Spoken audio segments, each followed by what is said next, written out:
반갑습니다. 오늘은 행복하게 삽시다 라는 제목입니다. 마태복음 5장 12절에 기뻐하고 즐거워하라. 하늘에서 너희의 상이 큼이라. 너희 전에 있던 선지자들도 이같이 박해하였느니라. 여러분 행복하세요? 아멘. 이왕 인생 사는 거 행복하게 삽시다. 아멘. 네.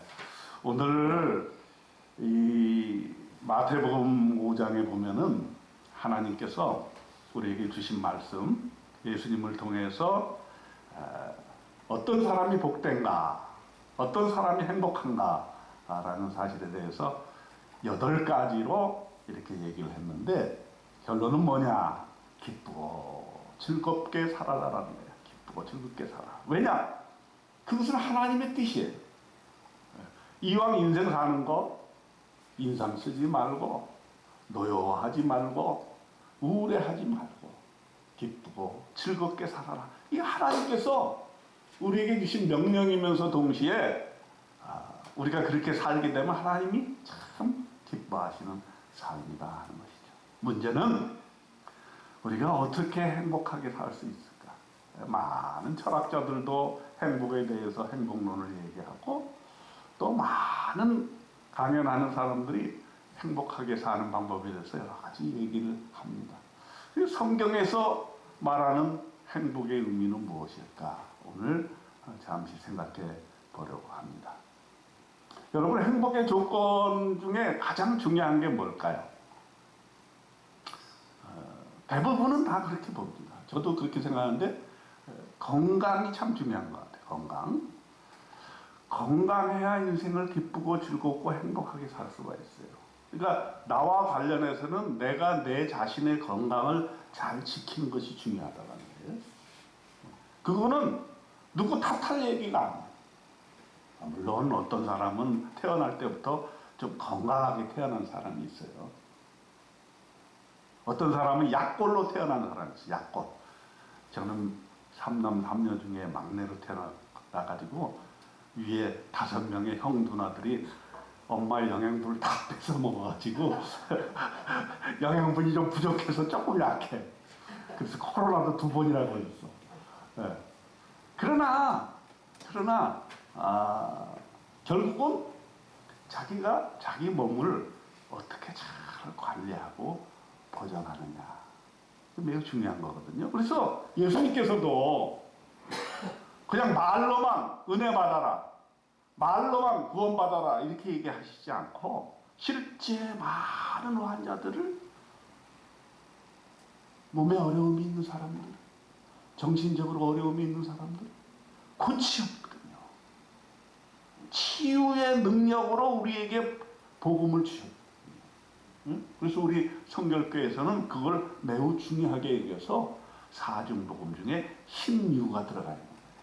그래서 주님의 은혜로 우리의 건강이 회복이 되고, 주님의 은혜로 우리가 건강하게 병으로부터 해방돼서 살 수 있다라고 하는 것, 이걸 우리가 믿는 것입니다. 치유의 능력을 믿는 것, 우리 성결교회 신자들의 가장 중요한 특징 중에 하나입니다. 근데 어떤 사람은 조금 오해를 하는 사람들이 있어요. 아주 신앙심이 깊다고 생각하는 사람 중에 우리는 하나님으로부터 치유함을 받기 때문에 병원 가면 안 된다, 약을 먹으면 안 된다, 이렇게 얘기하시는 분들이 있어요. 근데 저는 그거 반대입니다. 왜? 하나님께서는 우리에게 좋은 의사와 좋은 치료와 좋은 약을 주셨거든요. 그리고 계속해서 하나님의 은혜로 그 약이 진전이 되고 좋은 약들이 개발되고 있는데, 그것을 하나님의 은혜로 여기지 않으려 할 이유가 전혀 없는 거예요. 그렇다고 치유의 능력을 부인하는 건 아니에요. 우리는 하나님께서 주신 의학과 의술과 모든 약들을 받아들이면서 동시에 하나님께서 우리의 육체와 질병을 치유해 주신다는 사실을 믿고 다 받아들이는 거예요. 그래서 여러분 건강하게 행복하게 사시기를 축원드립니다. 여기 우리 성도님들 중에 건강 박사님들이 계셔. 그죠? 건강 박사님. 제가 이 베스트셀러 중에 하나 지난주에 와다 히데키가 쓴 80세의 벽이라는 책을 읽었어요. 거기 보면 우리가 인생을 살다 보면 여러분들이 나이를 먹잖아요. 80이 벽이 된다요, 벽이. 보니까 이번에 우리가 산소에서 가족들이 모였는데 큰 매형이 못 나왔어요. 그게 왜냐면 허리도 아프고 또 귀도 잘 안 들리고 이렇게 오랜 시간 차를 탈 수가 없어요. 그만큼 이제 노화가 된 거죠. 그러니까 이 저자는 의사 선생님이 쓰는 건데 이 인간이 이제 장수하기 전에 80이 하나의 고비가 온다는 거예요. 80이 고비가. 그래서 그 고비를 넘기 위해서는 한 5가지가 중요하다 이렇게 얘기를 했는데 첫째는 맛있게 충분히 먹어야 된다. 음식이 중요하다는 거예요. 음식.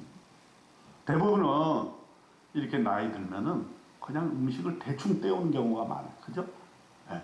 그냥 밥맛이 없으니까 남은 밥 그냥 물에 말아가지고 그냥 후루룩 마시고 소화 잘 안 되니까 그냥 뭐 고기 같은 건 그냥 잘 안 먹고 질긴 음식 잘 안 먹고 이렇게 되기가 많은데 이 사람이 얘기하는 것은 나이가 들수록 충분히 영양가 있는 거를 골고루 가지가지 먹어야 된다 이거야.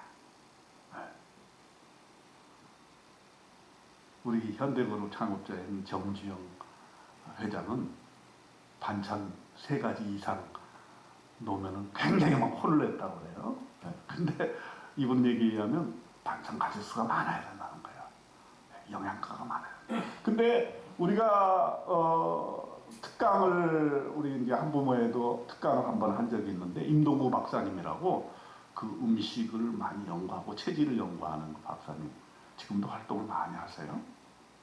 그분이 얘기하시는데 그분의 이제 연구의 결론은 뭐냐면 한국 사람은 한국 토양에서 난 한국의 음식을 제철 음식을 잘 먹어야 된다는 거예요.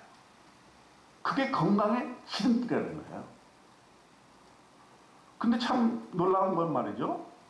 요즘 그 대장암이 예전에는 우리나라가 대장암이 별로 없었습니다. 근데 대장암이 많아지고 20, 30대가 대장암이 많아진다는 거예요. 그 이유를 이렇게 분석을 해보니까 음식에 문제가 있다는 거예요. 젊은 사람들이 너무 고기를 많이 채소는 안 먹고 고기만 많이 먹으니까 이게 대장에서 문제를 일으켜가지고 암으로 이렇게 발전하는 경우가 많다라고 하는 것입니다. 그러므로 먹는 게 중요하다. 우리가 행복을 느끼기 위해서는 먹는 게 중요하다는 거예요. 그리고 그 성경에도 엘리야 얘기 지난 수요일 날 제가 말씀을 같이 나눴는데 엘리야가 여러 가지 큰 성공에도 불구하고 그가 정신적으로 우울증을 앓고 사람을 떠나서 로뎀나무 아래에서 이렇게 우울하게 앉아있을 때 하나님이 그를 치유해 주실 때에 천사를 보내셔가지고 제일 먼저 한 일이 뭐냐면 음식으로 먹이시는 거예요. 그래서 떡을 구워가지고 이렇게 엘리야에게 주어서 먹게 하고 또 물도 마시게 하였다. 그러니까 이렇게 사람이 우울할 때 그 우울감을 이겨내고 행복감을 가질 수 있는 것은 역시 음식을 잘 먹는 것, 이것이 매우 중요하다는 거예요. 그래서 사실 신앙생활을 하는 것은 약간 이단 쪽에서는 그런 거를 많이 강조하는 이단도 있습니다만은 우리의 몸이라고 하는 것은 하나님께서 주신 것이라고 하는 것을 분명히 알아야 돼요. 예전에 어떤 이단 중에는 영과 육을 이렇게 구분해 가지고 영은 거룩하고 아주 귀한 것이고 육은 이건 죄를 짓는 몸이기 때문에 육은 아주 우리가 무시해야 될 것이다. 이렇게 영과 육을 나눠서 이분법적으로 보는 그런 경향이 있었지만은 그건 올바른 생각이 아닙니다. 믿는 자들은 우리의 영적인 삶도 중요하지만은 육신적인 육체를 하나님께서 주신 것으로 알고 그것을 잘 보존하는 것, 이것이 굉장히 중요한 일이다, 이렇게 볼 수가 있겠습니다. 그러므로 우리의 육신을 잘 보존하고 그 육신으로 하나님께 영광을 돌리는 것. 고린도전서 6장 19절로 20절에 이렇게 말씀하고 있어요. 너희 몸은 너희가 하나님께로부터 받은 바 너희 가운데 계신 성령의 전인 줄을 알지 못하느냐. 너희는 너희 자신의 것이 아니라 값으로 산 것이 되었으니 그런즉 너희 몸으로 하나님께 영광을 돌리라 그랬거든요. 그러니까 우리에게 주어진 이 육신을 우리가 평생 살면서 이 육신으로 하나님께 영광을 돌리는 것이. 그러므로 저와 여러분은 육신을 잘 보존하고 육신을 잘 관리하는 그런 일에 최선을 다하시고 그렇게 함으로써 건강한 몸으로 행복을 누리시기를 바랍니다. 네. 그 위암에 걸린 의사가 한 분이 있었어요. 그분이 위암에 걸려서 이제 위를 절제하고 나서 반성을 했어요. 내가 명색이 의사인데 몸을 잘 관리하지 못하고 이렇게 위암에 걸려가지고 수술까지 받게 되었으니 이제는 좀 내가 생활 습관을 좀 고쳐봐야 되겠다 해가지고 이분이 한 게 자명종을 책상 위에 딱 놓고 25분마다 자명종이 울리게 만들었어요. 그래가지고 책상에 앉아서 주로 이제 의사니까 여러 가지 책상에 앉아서 하는 일이 많이 있을 거 아닙니까? 그러다가 25분이 되면 자명종이 딱 울리는 거예요. 그러면은 지체 없이 일어나서 걸었다 그래요. 네. 집 안도 걷고 집 바깥도 걷고 이렇게 걷고 나서 다시금 돌아와서 또 자기 일하고. 이 사람이 그러면서 하는 얘기가 뭐냐면 사람이 나이가 들수록 몸을 잘 안 움직이게 된다는 거예요. 그러므로 몸을 자꾸 움직여야만이 건강이 유지가 된다. 다시 말하면 걸어야 된다는 얘기죠. 그래서 그런 말이 있지 않습니까? 누죽거사. 누우면 죽고 걸으면 산다.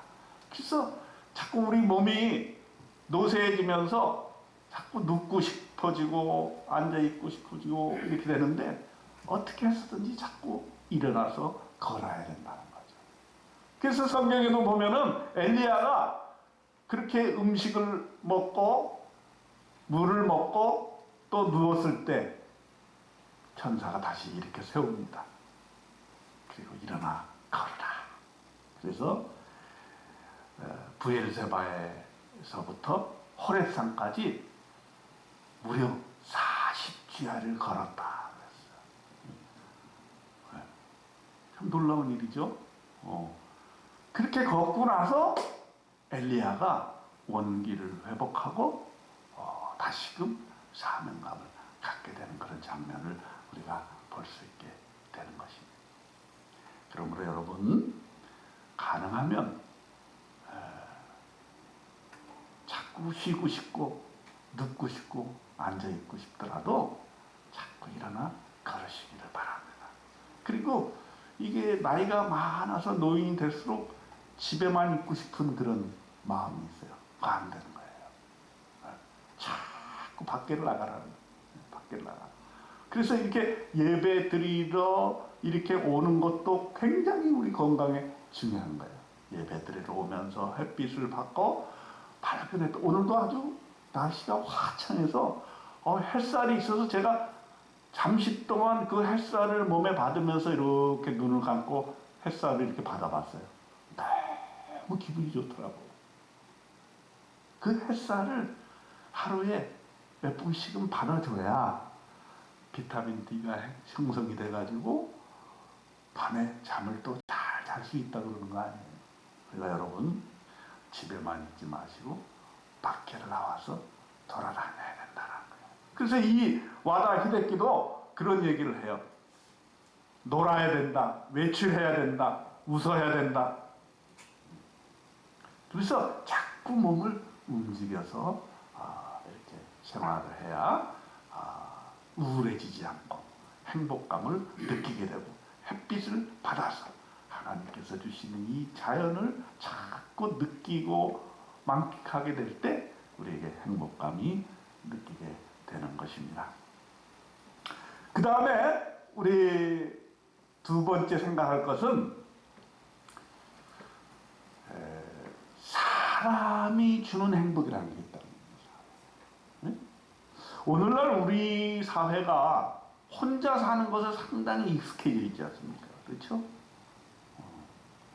젊은이들도 혼자 살기려고 하고 결혼하기 싫어하고 아기 낳기 싫어하고 노인들도 예전과는 달리 자녀들하고 같이 살지를 않잖아요. 혼자 살아요. 젊은이들도 혼자 살고 노인들도 혼자 살고 다 혼자 사는 거예요. 전부 다. 그러니까 사실은 행복감이 떨어질 수밖에 없어요. 그런데 사실 사람은 함께 살도록 창조되어졌습니다.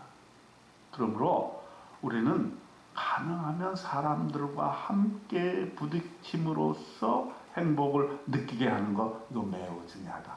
그런데 오늘 본문에서 말하고 있는 것은 이렇게 사람과 더불어 행복감을 느끼기 위해서는 두 가지가 필요한데, 하나는 온유함이 필요하다. 온유함.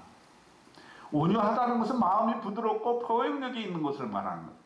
그러니까 사람과 사람이 만났을 때 어떻게 행복해질 수 있는가? 그 사람을 받아들여줘야 되는 거죠. 그죠? 네. 그 사람을 포용하고 그 사람을 있는 그대로 받아줘야 되는데 우리 대부분은 사실 그러기가 쉽지 않아요. 왜냐하면 나의 자아가 있기 때문에 저 사람은 왜 저렇게 사는가? 라고 생각하기 쉽거든요. 저 사람은 왜 저런 모양인가? 왜 저렇게 사는가? 에 대해서 인정하지 못하기 때문에 우리는 서로 갈등 구조를 갖게 돼요. 그러기 위해서 우리는 온유한 마음을 갖는 것이 매우 중요하다. 이 세상 살면서 저 사람이 내 뜻대로 될 것이라고 생각하는 것 쉽지 않습니다. 하나님의 뜻대로 되는 것이지 내 뜻대로 되지 않습니다. 우리가 할 수 있는 것은 그 사람을 어떻게 받아들이느냐 하는 것. 있는 그대로 받아들이냐 받아들이지 못하느냐 거기에 따라 있는 거예요. 그렇기 때문에 우리는 그 사람이 변할 것이라는 생각을 잠시 접어두고 있는 그대로 그 사람을 받아들여 줄 때 그 사람과 관계를 좋게 형성할 수가 있는 것입니다. 두 번째로 긍휼히 여기라는 거예요. 긍휼히 여기는 자가 복이 있다는 거예요. 타인에게 긍휼히 여기는 마음을 갖는 것은 매우 중요하다. 그 사람을 긍휼하게 여기는 것. 예를 들어서 그 사람이 못마땅할 때라도 그 사람을 긍휼히 여길 수가 있다는 거죠. 우리 이제 여기 주변에 있는 분 중에 한 분이 그런 얘기를 하더라고요. 아버지가 돌아가셨는데 유산을 남겨주신 거예요. 유산을 남겨주셨는데 이 신촌 로타리에 있는 아주 큰 건물을 유산으로 남겨주셨어요. 근데 하루는 그런 어려움을 토로를 하더라고요. 이 세금이 엄청나게 나와가지고 잠을 못 잔다는 거예요. 그 건물을 팔려고 해도 팔리지를 않고 또 자녀들이 그것을 같이 상속을 받았기 때문에 자녀들끼리 누구는 팔자고 누구는 팔지 말자 그러고 아주 갈등이 심해지는데 그 세금을 내려니까 돈이 없어가지고 은행에서 빚을 많이 내가지고 세금을 내는데 그것 때문에 지금 소송에 걸려 있어서 아주 그냥 골치가 아프더라고요. 그래서 제가 그런 생각을 해봤어요. 야, 그렇게 재산을 많이 가지고 있어도 저렇게 행복하지가 않구나. 고통을 당하는구나. 그러면서 마음속에 좀 극률한 마음이 생기더라고요. 아, 부자들도 참으로 어렵게 밤잠을 못 자면서 사는구나. 극률한 마음이 생기더라고요. 그렇습니다. 상대방이 부자건 가난하건 재산이 있건 없건 병들었건 병들지 아니할건 우리가 그 사람이 가지고 있는 어려운 문제점에 대해서 긍휼한 마음을 갖게 될 때 우리는 그 사람과 좋은 관계를 맺을 수가 있는 거예요. 그 사람이 나름의 방법대로 인생을 살아나갈 때 그걸 고치려 하지 말고 판단하려고 하지 말고 있는 그대로 그 사람을 받아들여 주게 될 때 우리는 그 사람과 함께 더불어서 즐겁게 살 수 있는 거예요. 명절 때 우리가 가족이 모였을 때도 마찬가지입니다. 가족 간에 명절에 모였을 때 많은 분쟁들이 일어난다고 해요.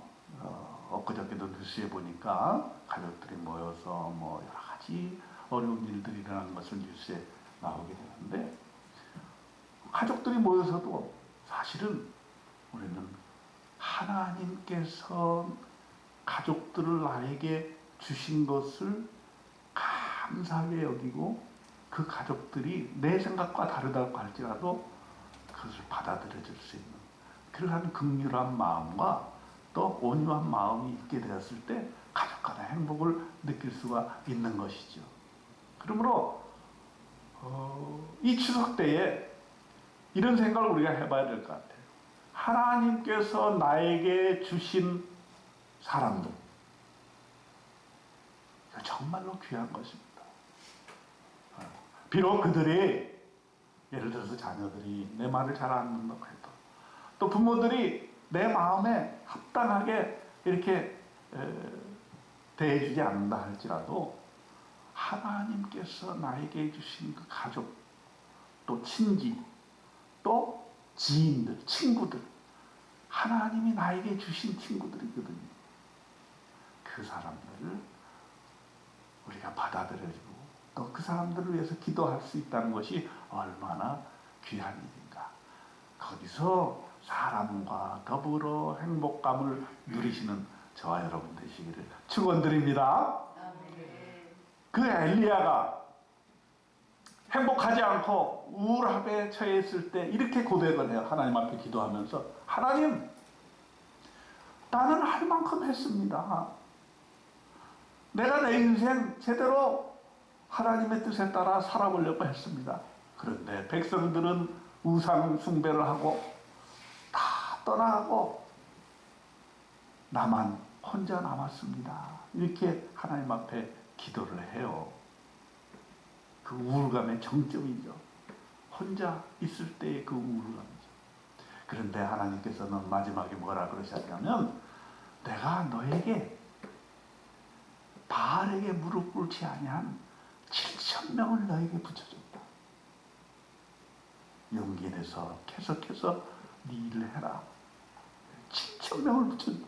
본인은 자신은 그걸 모르는 거예요. 하나님이 자기에게 7,000명에 되는 사람들 자기를 지지해주고 도와주고 또 함께 일할 사람들을 7,000명을 주었다는 거예요.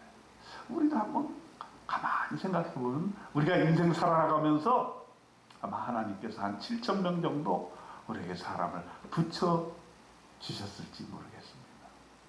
그런데 그 사람들을 우리는 사실은 귀하게 보지 않은 경우가 많아요. 이 사람들은 다 하나님이 나에게 붙여주신 것이다. 각계는 핏줄들을 나에게 붙여주셨어. 나의 자녀들을 붙여주셨고 나의 부모님을 붙여주셨고 나의 친지들을 붙여주셨고 또 나에게 좋은 친구들을 붙여주셨는데 그들을 귀하게 보지 아니하고 그들과 함께 더불어서 행복하게 살지 못한 것은 나의 잘못이다 하는 것을 한번 생각해 보시고, 앞으로는 나에게 내 주변에 있는 사람들이 얼마나 귀한 것이다라는 사실을 알고 그들을 귀하게 대접하고 귀하게 여기고 그들과 함께 남은 생애를 더불어서 행복하게 사시기를 주님의 이름으로 축원드립니다. 마지막으로 우리가 보아야 될 것은 오늘 말씀의 핵심입니다. 고난 중에서도 행복할 수 있느냐 하는 것이죠. 이게 우리 믿음 세계의 가장 중요한 행복의 원리인데, 우리 믿는 자는 고난 중에도 행복할 수 있다라고 하는 거예요. 자, 이 문제만 해결이 되면은 우리는 인생을 변명하지 아니하고 행복하게 살 수 있다는 것입니다. 사실 그리스도인에게 고난이라고 하는 문제는 우리가 해결해야 될 중요한 신앙적인 숙제입니다. 누구에게나 고난은 올 수 있고 누구에게나 원치 않은 일을 당할 수 있다는 거예요. 그러나 그 일들이 왔을 때 우리가 어떻게 그럼에도 불구하고 기쁘고 즐겁고 행복하게 살 수 있느냐 하는 문제. 오늘 말씀에 고난이 오게 되면 기뻐하고 즐거워하라.